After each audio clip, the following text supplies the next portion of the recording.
ಓಂ ಶ್ರೀ ಗುರು ಬಸವಲಿಂಗಾಯ ನಮಃ. ಸರ್ವರಿಗೂ ಶರಣು ಶರಣಾರ್ಥಿ. ತನು ಭಕ್ತ ಮನದಾಸೋಹಿ ಸಜ್ಜನ ಶರಣ ಪ್ರಾಣವೇ ಲಿಂಗ. ಇದು ಕಾರಣ ಕೂಡಲ ಚೆನ್ನ ಸಂಗಯ್ಯ ಹೊರಗೇನೂ ಅರಸಲಿಲ್ಲ. ಇದು ಚನ್ನಬಸವಣ್ಣನವರ ಒಂದು ಅಪ್ರಚಲಿತ ವಚನ ಅಂತಾನೆ ಹೇಳ್ಬೋದು. ಚನ್ನಬಸವಣ್ಣವರ ವಚನಗಳು ಹೆಚ್ಚಾಗಿ ಅಪ್ರಚಲಿತ ವಚನಗಳೇನೆ. ಬಹಳಷ್ಟು ವಚನಗಳು ಅವ್ರದ್ದು ಜನರ ಮಧ್ಯೆ ಓಡಾಡೋದಿಲ್ಲ. ಬಸವಣ್ಣವ್ರ ವಚನ ಇದ್ದ ಹಾಗೆ, ಆಮೇಲಿಂದ ಪ್ರಭುದೇವ್ರ ವಚನ ಇದ್ದ ಹಾಗೆ, ಮಹಾದೇವಿ ಅಕ್ಕ, ಸಿದ್ದರಾಮೇಶ್ವರರು, ಇತರೆ ಕೆಲವು ಶರಣರ ವಚನಗಳ ಹಾಗೆ ಚನ್ನಬಸವಣ್ಣವ್ರ ವಚನ ಹೆಚ್ಚು ಸಾಮಾನ್ಯ ಜನರಲ್ಲಿ ಬಳಕೆಗೆ ಬಂದಿಲ್ಲ. ಕಾರಣ ಏನು ಅಂದ್ರೆ, ಚನ್ನಬಸವಣ್ಣವ್ರ ವಚನಗಳು ಸ್ವಲ್ಪ ದೊಡ್ಡ ದೊಡ್ಡ ವಚನಗಳು, ಜೊತೆಗೆ ತಾತ್ವಿಕ ವಚನಗಳೇ ಹೆಚ್ಚು. ತಾತ್ವಿಕ ವಚನಗಳನ್ನೇ ಹೆಚ್ಚು ಅವರು ಹೇಳಿರ್ತಕ್ಕಂಥದ್ದು. ಹಾಗಂತೇಳಿ ಅವ್ರದ್ದು ಸಣ್ಣ ವಚನಗಳು ಇಲ್ವೇ ಇಲ್ಲ, ಸುಲಭವಾಗಿ ತಿಳಿತಕ್ಕಂಥವು ಇಲ್ವೇ ಇಲ್ಲ ಅಂತಲ್ಲ, ಇದಾವೆ. ಆದರೆ ಚನ್ನಬಸವಣ್ಣವ್ರದ್ದು ವಚನಗಳನ್ನು ಬಳಸೋರ ಸಂಖ್ಯೆ ಕಡಿಮೆ, ಬಹಳ ಕಡಿಮೆ. ಈ ವಚನದಲ್ಲಿ ಎಷ್ಟು ಸರಳವಾಗಿ ನಮಗೆ ಶರಣ ಧರ್ಮವನ್ನು ಹೇಳ್ಕೊಡ್ತಾರೆ ಅಂದ್ರೆ, ತನು ಭಕ್ತ ಮನದಾಸೋಹಿ ಸಜ್ಜನ ಶರಣ ಪ್ರಾಣವೇ ಲಿಂಗ. ಇದು ಕಾರಣ ಕೂಡಲ ಚೆನ್ನ ಸಂಗಮ ದೇವ ಹೊರಗೇನೂ ಅರಸಲಿಲ್ಲ. ತನುವೇ ಭಕ್ತ ಮನವೇ ದಾಸೋಹಿ ಅಂದ್ರೆ ಏನು? ಭಕ್ತ ನಾವೆಲ್ಲರೂ ತನು ಮನ ಆತ್ಮ ಎಲ್ಲ ಕೂಡಿದ್ರೆ ಭಕ್ತರಾಗೋದು. ಆದ್ರೆ ಅಂತರಂಗದಲ್ಲಿ ಪರಮಾತ್ಮನನ್ನು ಹುಡುಕುವಾಗ ತನುವೇ ಭಕ್ತ ಮನವೇ ದಾಸೋಹಿ ಅಂದ್ರೆ, ಮನಸ್ಸು ತನುವಿಗೆ ಏನು ಹಿತ ಆಗತ್ತೋ, ತನುವಿಗೆ ಏನು ಬೇಕೋ ಅದನ್ನೇ ಒದಗಿಸ್ಕೊಡುತ್ತೆ ಮನಸ್ಸು. ತನು ಇಷ್ಟಪಟ್ಟಿದ್ದನ್ನೆಲ್ಲ ಒದಗಿಸ್ಕೊಡುತ್ತೆ. ಇವತ್ತು ನಾವೆಲ್ಲ ಇಷ್ಟು ಸಂಸ್ಥೆಗಳನ್ನು ಕಟ್ಟಿದ್ದೀವಿ, ದೇಶಗಳನ್ನು ಕಟ್ಟಿದ್ದೀವಿ, ರಾಜ್ಯಗಳನ್ನು ಕಟ್ಟಿದ್ದೀವಿ, ಪಕ್ಷ, ಸಂಘ, ಆಮೇಲಿಂದ ವಿಶ್ವಸಂಸ್ಥೆ, ಏನೆಲ್ಲ ಕಟ್ಟಿದ್ದೀವಿ ಅಂತಂದ್ರೆ ಅದಕ್ಕೆ ಕಾರಣ ಏನಪ್ಪಾ ಅಂದ್ರೆ, ಇವೆಲ್ಲ ತನುವಿಗೆ ಇಷ್ಟ ಆಗಿದೆ. ಏನು ತನುವಿಗೆ ಏನು ಇಷ್ಟ ಅಂದ್ರೆ, ಬದುಕಬೇಕು, ದೀರ್ಘಕಾಲ ಬದುಕಬೇಕು, ಇದೇ ತನುವಿನ ಇಷ್ಟ. ದೀರ್ಘಕಾಲ ಬದುಕಬೇಕು, ಎಲ್ಲರೂ ಬಯಸೋದು ಅದನ್ನೇ. ನೀವು ಬೇಕಾದ್ರೆ ತುಂಬಾ ಬಡವ, ಏನೂ ದಿಕ್ಕಿಲ್ಲದೆ ಇದ್ದವನು ಇರ್ತಾರಲ್ಲ, ಮನೆನೇ ಇಲ್ಲ ಅವನಿಗೆ, ಆಮೇಲೆ ಹೊಲ ಇಲ್ಲ, ಕೆಲಸ ಇಲ್ಲ, ಅಧಿಕಾರ ಇಲ್ಲ, ಅಂದ್ರೆ ಗೌರ್ಮೆಂಟ್ ಕೆಲಸ ಇಲ್ಲ, ಅವನಿಗೇನು ವಿದ್ಯೆ ಬರಲ್ಲ, ಭಿಕ್ಷೆ ಬೇಡ್ಕೊಂಡು ಜೀವನ ಮಾಡ್ತಿದ್ದಾನೆ ಅಂತ ಇಟ್ಕೊಳ್ಳಿ. ಅವನ ಹತ್ರ ಹೋಗ್ಬಿಟ್ಟು ನಿನ್ನನಿಗೆ ಸಾಯಿಸ್ಬಿಡ್ತೀನಿ ಅಂತ ಹೇಳಿ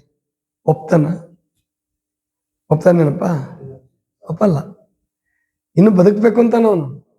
ಭಿಕ್ಷೆ ಬೇಡಿ ಆದ್ರೂ ಬದುಕಬೇಕು. ಯಾಕೆ? ಭಿಕ್ಷೆ ಬೇಡೋದು ಕೀಳು ಕೆಲಸ, ನಾನೆಲ್ಲರಿಗಿಂತ ಕಡಿಮೆ, ನನ್ನದು ಅಂತ ನನ್ನವರು ಅಂತ ಯಾರು ಇಲ್ಲ, ನನ್ನದು ಅಂತ ಏನೂ ಇಲ್ಲ ಅಂತ ಗೊತ್ತಿದ್ರು ಕೂಡ ಸಾವು ಬಂದಾಗ ಮಾತ್ರ ಅವನು ತಪ್ಪಿಸ್ಕೊಳಕ್ ಪ್ರಯತ್ನ ಪಡ್ತಾನೆ. ಅದರ ಅರ್ಥ ಏನು? ದೀರ್ಘಕಾಲ ಬದುಕಬೇಕು, ಇಚ್ಛೆ. ಇದು ತನುವಿನ ಇಚ್ಛೆ. ಯಾಕೆ ಅಂದ್ರೆ ಅದು ಸತ್ತಿನಿಂದ ಆಗಿದೆ. ಸತ್ತಿನ ಸಣ್ಣ ರೂಪ ತನು, ಚಿತ್ತನ ಸಣ್ಣ ರೂಪ ಬುದ್ಧಿ, ಆನಂದದ ಸಣ್ಣ ರೂಪ ಮನಸ್ಸು. ಸಚ್ಚಿದಾನಂದ ಪರಮಾತ್ಮ ಹೇಗಿದ್ದಾನೋ ಅವನ ಸ್ವರೂಪ ನಮ್ಮಲ್ಲೇ ಇದೆ. ನಮ್ಮ ಕನ್ನಡದಲ್ಲಿ ಇರುವ ಒಳ್ಳೆ ಶಬ್ದ, ಅದನ್ನ ಎಲ್ಲರೂ ಅಮಂಗಲಕಾರಿ ಅಂತ ತಿಳ್ಕೊಂಡ್ಬಿಟ್ಟಿದ್ದೀರ. ಸತ್ತು ಹೋದ ಅಂತ ಹೇಳ್ತಿರ್ತಾರೆ, ಹೌದಲ್ವಾ? ಸತ್ತು ಹೋದ ಅಂದ್ರೆ ಯಾರಿಗೂ ಸರಿ ಅನ್ಸಲ್ಲ. ನಿಧನರಾದರು, ದೇಹವನ್ನು ತ್ಯಾಗ ಮಾಡಿದರು, ಗೊತ್ತಾಯ್ತಲ್ಲ. ಆಮೇಲೆ ಲಿಂಗೈಕ್ಯರಾದರು. ಆದ್ರೆ ಸತ್ ಹೋದ ಅದ್ಭುತವಾದ ಶಬ್ದ ಅದು, ಬಹಳ ಜನರಿಗೆ ಗೊತ್ತೇ ಇಲ್ಲ ಅದು. ಸತ್ ಹೋದ, ಸತ್ ಹೋಯ್ತು, ಶರೀರದಲ್ಲಿರ್ತಕ್ಕಂಥ ಸತ್ ಅಂದ್ರೆ ಶಾಶ್ವತವಾದ ತತ್ವ, ಆತ್ಮತತ್ವ, ಅದೇ ಸತ್. ಅದು ತನುವಿಗೆ ಜೀವವನ್ನು ಕೊಟ್ಟಿದೆ. ತನುವನ್ನು ಬದುಕಿಸ್ತಾ ಇದೆ. ಅದು ಹೊರಟೋಯ್ತು ಅಂದ್ರೆ ಸತ್ವದ ಯಾರೋ ಅದ್ಭುತ ಶಬ್ದ ಸತ್ತ ಅನ್ನೋ ಶಬ್ದ ಕಂಡಿಡಿದಾರೆ ಕನ್ನಡದಲ್ಲಿ, ಬೇರೆ ಯಾವ್ದ್ರಲ್ಲೂ ಇಷ್ಟು ಚೆನ್ನಾಗಿಲ್ಲ. ಆದ್ರೆ ನಮ್ಮ ಶಬ್ದ ನಮ್ಗೆ ಅಮಂಗಲಕಾರಿ ಅಂತ ಅನ್ಕೊಂಡ್ಬಿಟ್ಟಿದೀವಿ ನಾವು. ಸತ್ತು ಹೋಯ್ತು, ಸತ್ತು ಹೋದ ಅಲ್ಲ ಅದು, ಯಾಕಂದ್ರೆ ಅದು ಹೆಣ್ಣು ಅಲ್ಲ ಗಂಡು ಅಲ್ಲ, ಸತ್. ಅದು ಬಡವ ಅಲ್ಲ ಶ್ರೀಮಂತ ಅಲ್ಲ, ಸತ್. ಕಪ್ಪಲ್ಲ ಬಿಳುಪಲ್ಲ, ಸತ್. ಅದು ಸತ್ತು ಹೋಯ್ತು, ಈ ಶರೀರ ಬಿತ್ತು ಕೆಳಗಡೆ, ಶವ ಆಯ್ತು. ಆದ್ರೆ ಯಾಕೆ ಸತ್ತು ಹೋದ ಅನ್ನಕ್ಕೆ ಯಾರು ಇಷ್ಟಪಡಲ್ಲ, ಗೊತ್ತಾಯ್ತಾ? ಬೇಡವಾದವರು, ಉಪಯೋಗ ಇಲ್ದಿದ್ದವರು ಹೋದ್ರೆ ಸತ್ತ ಅಂತಾರೆ, ಗೊತ್ತಾಯ್ತಲ್ಲ?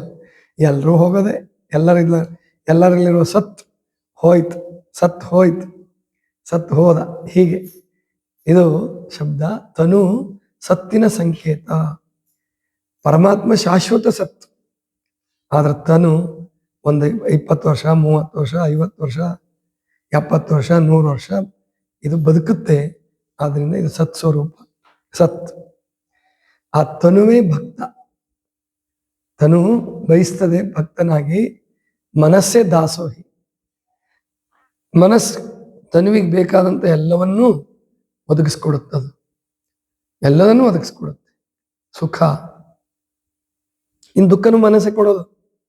ಯಾಕಂದ್ರೆ ಸುಖ ಬಂದ್ಮೇಲೆ ದುಃಖ ಬರೋದೇ ಅನಿವಾರ್ಯ. ಅವೆರಡೋ ಸಾಪೇಕ್ಷ, ಒಂದನ್ನು ಬಿಟ್ಟು ಒಂದಿಲ್ಲ, ನಿರಪೇಕ್ಷ ಅಲ್ಲ ಅವು. ಸುಖ ಆದ್ಮೇಲೆ ದುಃಖ, ದುಃಖ ಆದ್ಮೇಲೆ ಸುಖ, ಚಕ್ರ ಅದು. ಆ ಚಕ್ರ ತಪ್ಪಿಸ್ಕೊಳಕ್ಕೆ ಶರಣರು ಈ ಮಾರ್ಗವನ್ನು ಕಂಡುಹಿಡಿದ್ರು. ನೆನ್ನೆ ವಚನ ಹಾಡಿದ್ರು, ಇವತ್ತು ಲತಕ್ಕ ಹಾಡಿದ್ರಲ್ಲ, ಮಡಕೆಯ ಮಾಡುವಡೆ ಮಣ್ಣೆ ಮೊದಲು, ತೊಡಿಗೆಯ ಮಾಡುವಡೆ ಹೊನ್ನೆ ಮೊದಲು, ಶಿವಪಥವನರಿವಡೆ ಗುರುಪಥವೇ ಮೊದಲು. ಅಂದ್ರೆ ಪ್ರತಿಯೊಂದು ಜೀವಿಯ ಪಥ ಶಿವಪಥ ಅಲ್ಲ, ಭವಪಥ ಅದು. ಹುಟ್ಟು, ಸಾವು, ದುಃಖ, ಸುಖ, ನೋವು, ನಲಿವು, ರಾಗ, ದ್ವೇಷ, ಈ ದ್ವಂದ್ವಗಳಿಂದ ಕೂಡಿದ್ದು ಭವಪಥ. ಶಿವಪಥ ಅಂದ್ರೆ ಅದು ಗುರು ತೋರಿಸಿಕೊಟ್ಟಂತ ಆನಂದದ ಮಾರ್ಗ, ಏಕತೆಯ ಮಾರ್ಗ, ಐಕ್ಯತೆಯ ಮಾರ್ಗ. ಆದ್ರಿಂದ ನಾವು ಭವಪಥವನ್ನು ಬಿಟ್ಟು ಶಿವಪಥದ ಕಡೆಗೆ ಸಾಗಬೇಕು. ಅದಕ್ಕೆ ಇವೆಲ್ಲ ಇರೋದು, ವಚನ, ಕಂಠಪಾಠ, ಯೋಗ, ಧ್ಯಾನ, ಜಪ, ತಪ, ಪ್ರಾರ್ಥನೆ. 2 ಹೊತ್ತು ಪ್ರಾರ್ಥನೆ ನಡೆಯುತ್ತೆ ನಮ್ಮಲ್ಲಿ. ಗುರುಗಳಿಗೆ ಅದೇ ಹೇಳೋದು, ಅವರು ಖುಷಿ ಆಯ್ತು. ಯಾವ ಮಠಗಳಲ್ಲೂ ಕೂಡ ಇವತ್ತು 2 ಹೊತ್ತು ರೆಗ್ಯುಲರ್ ಆಗಿ ಪ್ರಾರ್ಥನೆಯನ್ನು ನಡೆಸಲ್ಲ, ದೊಡ್ಡ ಮಠಗಳಲ್ಲೂ ನಡೆಸಲ್ಲ. ಯಾಕಂದ್ರೆ ಶಾಲಾ ಕಾಲೇಜುಗಳು ಮಾಡ್ಕೊಂಡ್ಬಿಟ್ಟು, ಆಮೇಲೆ ದೊಡ್ಡ ಸಂಸ್ಥೆಗಳನ್ನು ಕಟ್ಕೊಂಡು, ಅವರು ಅಡ್ಮಿನಿಸ್ಟ್ರೇಟರ್ಗಳು ಅವ್ರಿಗೆ ಭಕ್ತಿ ಇಲ್ದಿದ್ದವರೇ ಬಂದ್ಬಿಟ್ಟಿರ್ತಾರೆ. ಹಂಗಾಗಿ ಅಲ್ಲಿ ಮಾಡಲ್ಲ. ಅಷ್ಟೆಲ್ಲ ದೊಡ್ಡದಾಗಿ ಬೆಳೆದ್ರು 2 ಹೊತ್ತು ಅಥವಾ ಒಂದೇ ಹೊತ್ತಾದ್ರೂ ಇರ್ಬೋದು. ಸಾಯಂಕಾಲ ಇದೆಯಲ್ಲ ಗೊತ್ತಿಲ್ಲ, ಬಾಲ್ಕಿನಲ್ಲಿ ಇದೆ. ಬೆಳಗ್ಗೆ ಬಾಲ್ಕಿ ಮಠದಲ್ಲಿ ಬೆಳಿಗ್ಗೆ ಪ್ರಾರ್ಥನೆ ಮಕ್ಕಳೆಲ್ಲ ಸೇರ್ಕೊಂಡು, ಅಲ್ಲೊಂದು 150 ಮಕ್ಕಳಿದ್ದಾರೆ, 150 ಮಕ್ಕಳು ಮಾಡ್ತಾರಲ್ಲಿ. ರಾತ್ರಿ ಮಾಡ್ತಾರಿಲ್ಲೋ ಗೊತ್ತಿಲ್ಲ ನನಗೆ. ಹೀಗೆ ನಾವು ಮಾಡಬೇಕು. ಇಲ್ಲಿ ಯಾರೇ ಬರಲಿ, ಮುಂದೆ ನಮ್ದೇನೇ ದೊಡ್ಡ ಗುರಿ ಇರಲಿ, ಯಾರೇ ಬರಲಿ, ಏನೇ ಆಗಲಿ, ಪ್ರಾರ್ಥನೆ ಮತ್ತು ಚಿಂತನ ತಪ್ಪಬಾರದು, ನಡೀತಾನೆ ಇರಬೇಕು. ಯಾರಾದ್ರೂ ಪ್ರಾರ್ಥನೆ ಮಾಡಿಸ್ಬೇಕು, ಯಾರಾದ್ರೂ ಚಿಂತನ ಮಾಡಬೇಕು. ಅದು ಸತ್ಸಂಗ. ಮಠಕ್ಕೆ, ಮಹಾಮನೆಗೆ ಅದೇ ಭೂಷಣ. ಏನಿಲ್ಲದೆ ಹೋದ್ರು, ಏನ್ ಬೆಳೆಸದೆ ಹೋದ್ರು, 2 ಹೊತ್ತು ಸತ್ಸಂಗ, ಪ್ರಾರ್ಥನೆ, ಚಿಂತನ ನಡಿಬೇಕು. ನೀವು ಒಬ್ಬರೇ ಇದ್ರಿ, ಇಬ್ಬರೇ ಇರ್ರಿ. ಕಡಿಮೆ ಜನ ಇದ್ದಾರೆ ಅಂತ ಬಿಡಬೇಡ್ರಿ. ನಾವು ಯಾರು ಇಲ್ದಿದ್ದಾಗ ನೀವಿಬ್ಬರೇ 3 ಜನ 4 ಜನ 5 ಜನ ಎಷ್ಟು ಜನ ಇರ್ತೀರಲ್ಲ, ಇದ್ದುಕೊಂಡು ಪ್ರಾರ್ಥನೆ ಮಾಡಬೇಕು. ಒಂದು ರಜಾ ಕೊಡ್ತೀವಿ ನಾವು, ಅಮಾವಾಸ್ಯೆಗೆ ರಜಾ ಕೊಡ್ತೀವಿ. ಯಾಕೆ? ಮಧ್ಯಾಹ್ನ ಎಲ್ಲ ಕೆಲಸ ಮಾಡಿರ್ತೀರ, ಅವಾಗ ಬಿಟ್ರೆ ಬಾಕಿಯಂತೆ 2 ಹೊತ್ತು ನಡಿಬೇಕು.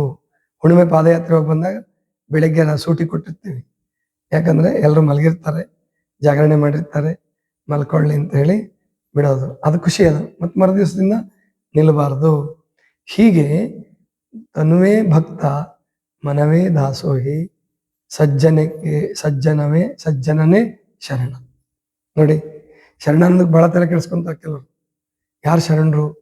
ಯಾರು? ಏನು ಪವಾಡ ಮಾಡೋರ ಅಥವಾ ಇವರ? ಇಲ್ಲ. ಶರಣರು ಅಂತಂದ್ರೆ, ಶರಣ ಧರ್ಮ ಅಂದ್ರೆ ಅದು ಸಜ್ಜನಿಕೆಯ, ಸದಾಚಾರದ, ಸದುವಿನಯದಿಂದ ಬದುಕುವನೇ ಶರಣ. ಅವನೇ ಶರಣ. ಅದಕ್ಕೆ ಸಜ್ಜನ ಶರಣ. ಅಲ್ಲಿ ಪುಸ್ತಕದಲ್ಲಿ ಮತ್ತು ಹಾಡುವಾಗ ಸಜ್ಜನ ಶರಣರ ಪ್ರಾಣವೇ ಲಿಂಗ ಅಂತ ಹಂಗ್ ಮಾಡ್ಬಿಟ್ಟಿದ್ದಾರೆ. ಹಂಗಲ್ಲ, ಅದು ಸಜ್ಜನ ಶರಣ, ಪ್ರಾಣವೇ ಲಿಂಗ. ಪ್ರತಿಯೊಬ್ಬರು ಪ್ರಾಣವೂ ಲಿಂಗವೇ. ಅವನು ಇಷ್ಟಲಿಂಗ ಧರಿಸ್ಲಿ ಬಿಡ್ಲಿ, ಇಷ್ಟಲಿಂಗ ಧರಿಸಿದ್ರಂತೂ ಬಹಳ ಒಳ್ಳೇದು, ಲಿಂಗಾಯತ ಧರ್ಮ ಆಗತ್ತದು, ಲಿಂಗಾಯತ ಅನುಯಾಯಿ ಆಗ್ತಾನೆ. ಆದ್ರೆ ಪ್ರತಿಯೊಬ್ರು ಪ್ರಾಣದಲ್ಲಿ ಲಿಂಗ ಸ್ವರೂಪ ಇದೆ ಅಂತ ಬದುಕಿದ ನಾನು. ಸತ್ ಚಿತ್ ಆನಂದ ಸ್ವರೂಪ ನಿಮ್ಮೆಲ್ಲರಲ್ಲೂ ಇದೇ ಇದೆ. ಅದು ಸ್ವಲ್ಪ ಕಡಿಮೆ ಪ್ರಮಾಣದಲ್ಲಿ ಇದೆ ಇಷ್ಟೇ. ಆದ್ರಿಂದ ಆ ಪ್ರಾಣವೇ ಲಿಂಗ, ಸಜ್ಜನನೇ ಶರಣ, ಪ್ರಾಣವೇ ಲಿಂಗ.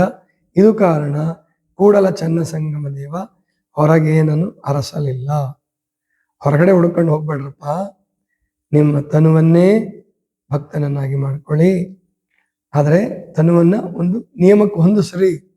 ಬೆಳಿಗ್ಗೆ ಬೇಗ ಹೇಳೋದು, ರಾತ್ರಿ ಬೇಗ ಮಲಗೋದು, ಆಮೇಲಿಂದ ಆರೋಗ್ಯ ಕೆಡ್ಲಾರ್ದಂಗೆ ನೋಡ್ಕೊಳ್ಳೋದು, ಕೆಟ್ಟರೆ ಬೇಗ ಸರಿಪಡಿಸ್ಕೊಳ್ಳೋದು, ಔಷಧಿ ಮಾತ್ರೆ ಇಲ್ದಂಗೆ ಸರಿಪಡಿಸ್ಕೊಳ್ಳೋದು, ಅದನ್ನೆಲ್ಲ ಮಾಡಿದರೆ ತನು ಭಕ್ತ ಆಗುತ್ತೆ, ಮನಸ್ಸು ದಾಸೋಹಿ ಆಗುತ್ತೆ.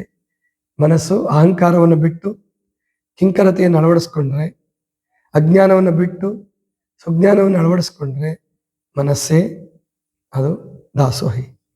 ಸಜ್ಜನಕ್ಕೆ ಶರಣತ್ವ, ಸಜ್ಜನನೇ ಶರಣ, ಪ್ರಾಣವೇ ಲಿಂಗ. ಆದ್ರಿಂದ ಪ್ರಾಣಕ್ಕೆ ಸರಿಯಾದ ವೇಳೆಗೆ ಪ್ರಸಾದ ಕೊಡಬೇಕು. ಅತಿಯಾಗಿ ಕೊಟ್ಟು ಪ್ರಾಣವನ್ನು ಹಾಳು ಮಾಡಬಾರ್ದು. ಆಮೇಲೆ ತಿನ್ನಕ್ಕಿರ್ಲಾರ್ದೆ ದರಿದ್ರರಾಗಿ ದುಡಿಲಾರದೆ ಉಪವಾಸ ಮಾಡಿ ಪ್ರಾಣವನ್ನು ಮರಗಿಸ್ಬಾರ್ದು. ನಾವು ಉಪವಾಸ ಮಾಡಿಸೋದು ಆರೋಗ್ಯಕ್ಕಾಗಿ, ಬಳಲಿಕೆಗಾಗಿ ಅಲ್ಲ. ಮತ್ತು ಅದು ಉಪವಾಸ ಅಲ್ಲ, ನಮ್ದು ಲಿಕ್ವಿಡ್ ಡಯಟ್ ಅಷ್ಟೇ. ಲಿಕ್ವಿಡ್ ಡಯಟ್, ದ್ರವ ಆಹಾರದ ಮೇಲೆ ಬದುಕೋದು. ಇದು ಗೊತ್ತಾಯ್ತಲ್ಲ, ಪ್ರಾಣವೇ ಲಿಂಗ. ಇದನ್ನು ಅರ್ಥ ಮಾಡ್ಕೊಂಡ್ಬಿಟ್ರೆ ಅದೇ ನಮ್ಮ ಜೀವನಕ್ಕೆ ಉದ್ಧಾರದ ಮಾರ್ಗ. ಇದಿಷ್ಟು ಇವತ್ತಿನ ಚಿಂತನ. ಸರ್ವರಿಗೂ ಶರಣು ಶರಣ.